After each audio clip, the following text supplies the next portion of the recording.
What's up, War Report family? We are back with another great edition of Building Rapport. Joining me today is a very special guest. He joins us often, the man, the myth, the legend, Cole Cubelic. Cole, thanks for joining me today, man. How's everything going? What's up, Mike? I'm doing great, man. How are you? Good, good. Listen, we had a time out at Media Days about a month ago. Auburn has had some development since, Cole, but I want to start with a clip that's circulating in the media right now with Hugh Freeze talking to Marty Smith from ESPN. He's talking about kind of his history as a coach in big games. And he made a statement. He said, I should have 4 wins versus Hugh Freeze. I found this statement to be absolutely factual. He seemed to have the formula, just maybe didn't have as many dudes. What do you think about what Coach Freeze said here? For me, the emphasis is on the wrong place of what he said. He did kind of back it off a little bit later, saying that probably didn't sound right. I probably shouldn't have said it that way. I think he's just giving you what he believes. But for me, the most important part of it was there was a portion of it where he said whatever the score was, 24-3 something in the third game. And he's like, being a stupid coach back then, I should have known to sit on the ball, and I didn't, so we lost that game. Shows me, 1, some transparency, 2, some self-evaluation, 3, really and truly just some growth as a coach. And we've talked about Hugh a couple of times since he's been at Auburn, maybe being a little bit too transparent, too honest, sharing a little bit too much, which us in the media don't really mind because it gives us things to talk about. But that, to me, is the most important part of that. The continuing growth as a coach, realizing mistakes that you made a long time ago, things that didn't work or go your way. Not so much what he said about Nick Saban. I know people want to focus on that and want to get mad at that, some folks, or really like that, or, pound their chest with that. But to me, the real takeaway there is what he said about himself as far as how he evaluates what the coach that he was and the coach that he is now. Yeah, Freeze, look, he's had the formula against Saban. Obviously, he owns the 2 wins. That's a short list of coaches that owns wins against Saban. But Saban is no more, and Kalen DeBoer is in town. Yeah. You and I both got a chance to kind of talk to Kalen DeBoer at Media Days. How important is this Iron Bowl, do you think, to the start of both Hugh Freeze's tenure at Auburn in his second year and Kalen DeBoer's first year for him? Well, I think it's going to be massive for a lot of reasons. 1, Coach Freeze hasn't won it, but he went toe-to-toe with Saban, who did have a better roster last year. It'll be Kalen DeBoer's first Iron Bowl. I think we've seen coaches on both sides get fired because they can't win that game. Yeah. We've seen how it has elevated certain coaches in this rivalry that have won that game. But I think, too, when you look at what we're heading into now with the 12-team playoff, you also could have teams that are on the brink of getting in, or one team could potentially keep another team out. If Alabama's sitting there at 9-2, an Auburn win could probably keep them out of the college football playoff. So I think that you're going to have a whole new batch of things to play for at that point in the calendar with how college football has changed in the season that we're going into. So I think it's large for a lot of reasons. It's always going to be big for the people here in state. It's always going to be one of the best rivalries in college football on an annual basis. So I think it's just going to be that much more because of everything that's going to be right in front of a lot of teams at that point in the season. Cole, looking at the rest of the schedule, the Iron Bowl is obviously always important, but a lot of focus is going to be on the first 5 games of Auburn's schedule. You start out with Alabama A&M. You have Cal that comes east at this time. Then you have New Mexico, and you've got Arkansas. All 4 games that Auburn thinks they should be able to win. A lot of the Arkansas media, at least at Media Days, they didn't have a lot of faith that Arkansas could pull that one off in Jordan-Hare. What do you think about those first 4 games of Auburn's schedule headed into Oklahoma, coming to the Plains for the first time? I think Cal will be a smidge more difficult than people are giving them credit for right now. They have a couple of guys with some juice. I think they'll be dedicated to run the football. I think structurally they'll play pretty good defense. That was a tough game for Auburn last year. And I don't think that was one in which, kids going to be playing slot receiver that played quarterback for Cal last year. They didn't have a lot of balance in what they were doing offensively. So you think the humidity probably helps in that game. Yeah. The weather helps a little bit. Should get through that one. The Arkansas game will be interesting because they're taking a little bit of a different mindset right now. They're going to line up with 2 and 3 tight ends. They're going to line up in I formation. And I've talked to when I actually heard about that before Sam said it at Media Days, and I had started asking questions about it. And I talked to a couple of defensive coaches in the league that said, I haven't coached my guys against the I formation. Like literally, we've never seen it. So there are some things that are coming full circle in college football, especially in the league right now, that if you can be big and bad and physical, that are going to be to your advantage. Taylor Green's a quarterback that can hurt you with his legs. He's a big, long strider. He's got good speed. My understanding is that so far through camp, he's been better passing than some people thought. We've seen what Bobby Petrino's done with quarterbacks, so I would expect him to be ready.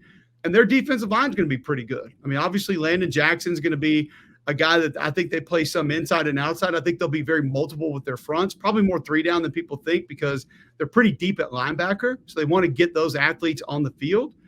But if that's one, everybody fast forwards to the Oklahoma game. I think that's the big one because you get that one and you're undefeated. Then it's kind of, you know what you got in front of you at that point, and you probably have a chance to do something semi-special if you can get past that game.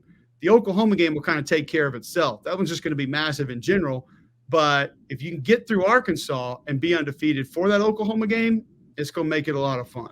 Cole, you're our O-line specialist. Talk to us about this Auburn O-line and how they project. At media days, Freeze was asked about what he thought the strength of his offense would be, and he said, I hope it's the run game. Now, Jarquez Hunter got voted for preseason first team all SEC. He is largely believed to be the best returning running back in the conference. And you and I kind of talked about this at media days as well, too. Yeah. But you can't be the best running back in the SEC without a decent O-line. What do you see on this O-line so far? Well, I think Connor Lew is going to be a star in this league. I think technically and fundamentally, he has all the makings of a really good center. And having an offseason under his belt, I expect a big year from him. I'm so excited to see Jeremiah Wright and what he might be able to do at guard, kind of having a home, having that be his spot, maybe not having to prove himself and try to do too much at times to win the job because he's a road grader. He's a mauler. Like he brings a different physical element than maybe anybody other than 2, 3, 4 other offensive linemen in the league. Like he can be that kind of physical presence. And Dylan Wade will be fine at guard. I don't really know if guard or tackle is a better home from him. But with a lot of the counter misdirection stuff, pulling offensive linemen out in space, Dylan will be great at that because he moves really well. I think over at right tackle, Xavion Miller is going to be fine. I'm a little worried about Percy Lewis on the left side because everybody just thought, oh, he's Mississippi State coming over. It's going to be great. Look how big he is. But, I mean, he technically had some flaws last year, and there's some holes in his game that still need to come around. I don't know if that's going to be there or not. The good news is you'll have a quarterback that has shown you some mobility. You can freeze some people with that. You can force people to play you straight up with that. And you'll have a quick passing game that's going to keep those guys on balance a little bit. And then also, too, I mean, think about, like you said, you've got the most – I'll just say this, because when you say the best, people, they use NFL draft or now, whatever it is. You can look at it different ways. Jarquez is most proven back in this league. You can't debate that. You can't argue that. And you go look what he's done in big games. You go look at his career numbers. He's the most proven running back in this league.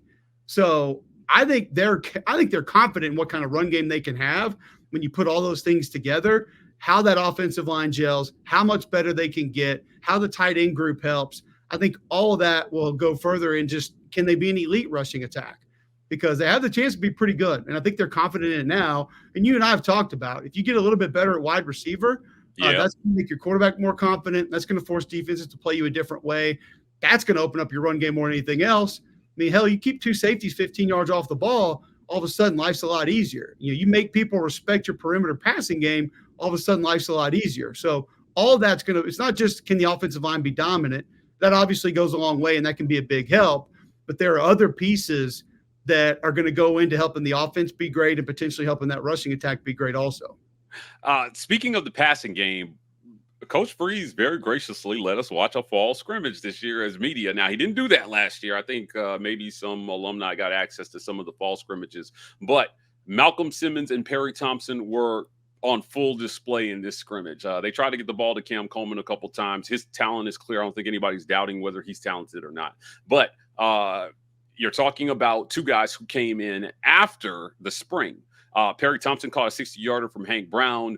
Malcolm Simmons caught a 75-yard touchdown up the middle from a Holden Gerner for a TD. It was clear how talented these guys are. What do you see for the young guys, and how can Hugh Freeze keep these guys off the field when they're so clearly more talented than anything he's had? No, because not only are they more talented, they're probably better than what he's had. They're Yeah. probably better football players because, as you and I have also discussed, there was a lack of separation last year. There was a lack of understanding a lot of times last year of what it needed to be and what it needed to look like. And if you could upgrade from that by playing somebody who's younger, who is going to bust a route every now and then, is going to break a route off a few 2 yards too early every now and then, is probably going to run out of steam at some point in the season, is going to need a little bit of a break or a little bit of a breather, probably going to need a couple more pats on the ass through the course of a year than some other guys would. But that's why you brought in the older guys. I mean, that's why you go and get a Keandre Lambert-Smith or a Robert Lewis to say, this is how it's done. You can't slow down now, even though we're week 8. I know you're tired. I know your hamstring hurts. I know you have turf toe. You got to grind through it, man. Like, you got to make this go and go out there and try to win another football game. So I love the mix of veterans that are now there that also could be better football players and better receivers than what they've had to sort of help aid in the younger guys that are coming along. It's one of the things that I really like about the transfer class that I have been told, safety, linebacker, also at wide receiver, is that you brought a few bodies in that might not just be better players, they're better leaders, and they're holding guys accountable and they're vocal. And it's one of the things in the transfer portal we don't talk about, that you might have a chance to go play some places, you might have a chance to go to contribute, but you also might have a chance to go lead certain places, and you don't always get that. I mean, how many guys go into Alabama and are leaders day one? How many guys go to Georgia and are leaders day one, like as a transfer? That probably doesn't happen a whole lot. Auburn's a younger team, a newer team, where you can go be a leader. You can go be somebody who steps up and your voice is heard. And I think Auburn got a few of those guys out of the portal, and you're going to see that show up on the field this season. Let's close out talking about where this schedule projects and what Auburn projects to do on this schedule. Vegas set the over-under at 7.5. Cole, where do you see Auburn finishing this season? They've got probably one of the harder road slates in the country. You're at Georgia, at Missouri, at Kentucky, at Alabama. Where do you see this going either way? Give me a floor and a ceiling here. I mean, I think ceiling probably 9. I think floor probably 6. Okay. The start is critical, as you stated. You have a chance to really get out ahead of a lot of things, whether it be bowl eligibility or 7-8 wins, whatever that is, just building confidence with your football team through the first month of the year. The road slate, it's no joke. I mean, there's no way to say that it's not that bad or it's not that difficult. It is. Como's a weird place to go play. Kroger Field is a much better environment than people realize. I've done a boatload of games there the last 3 or 4 years. And I promise you, especially at night for a bigger opponent, it is a difficult place to play. It gets loud. They get into it. Their fans are intelligent, and it's a cool place. It's a cool environment. Just because it's 30,000 people less than some places doesn't mean that it's not. And then obviously Georgia, Bama, we know what that is. And you know what those are going to be no matter where you play them or how you play them. So I think if the offense can be one that when it's run and it's orchestrated, it is at an efficient clip, that this team has a chance to exceed expectations. The thing I'm excited about is that I'm hearing that the defense is a little bit ahead of schedule right now. Yeah, I've seen a lot of my concerns were with this football team. I don't know how many individual disruptors they're going to have up front. Doesn't mean guys aren't good football players, but we've seen, how many times in the last 10 years have we seen certain teams have a dominant defensive lineman, and it makes all the difference in the world for that side of the ball and really and truly that football team, Mike. So I don't know who those guys are. If the linebackers are healthy, I think they can be really good, but they have to be available for that group to be really good. And they've been a little bit dinged up over the course of their careers. And I think the secondary will be fine, but that's what I want to see. Like, are the pass rushers going to be too light? Can they hold up? Can you get somebody inside that can be a constant problem? Are the linebackers going to be able to be aggressive, or are they going to have to stay off the ball and play east and west? Like, I've seen DJ operate in a lot of different ways.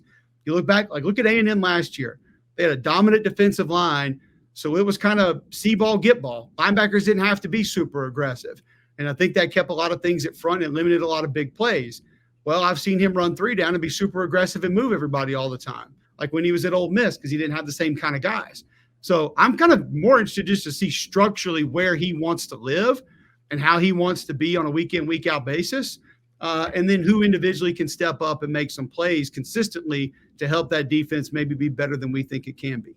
Yeah, I think a ceiling of 9 wins would be set the stage for an epic recruiting for class for 2026. Cole, one more thing before we get out of here. Of those 4 road games, you can't pick Kentucky. Which one of those do you think Auburn is most likely to pick off? I can't pick Kentucky. Can't pick Kentucky, yeah. I'm just trying to think, like, from a matchup perspective right now, which one that I probably like a little bit more. I mean, you could say, I'm just going to say Alabama because of how Freeze is coached against that team. I love it. And it's, I mean, you go historically, we've had a lot of success in that stadium, and I think that you probably have a little bit of inherent confidence with what you were able to do last year, that if you were going to pick one of those off, that's probably the one that I would give you. I think that would be amazing for Hugh Freeze in year 2. Auburn hasn't won there since 2010. Prior to that, like you said, they've had some success in Tuscaloosa. Cole, I want to thank you for joining me today. Before we get out of here, tell people what you're up to and where they can find you. Every morning, 7 to 10 a.m. on WJOX. You can listen online, jocksfm.com. There's a Jocks app you can go find as well. Got something else coming with Jocks here soon, which you'll be able to consume the show on a regular basis. And then podcast Cube shows out every Sunday, as we'll break down all the film from every SEC team once games begin, and have a couple fun things leading up to the season. That's just Cube Show YouTube. Subscribe, please. And you guys have been awesome helping me out with that. And then wherever else you get your podcast, it's available.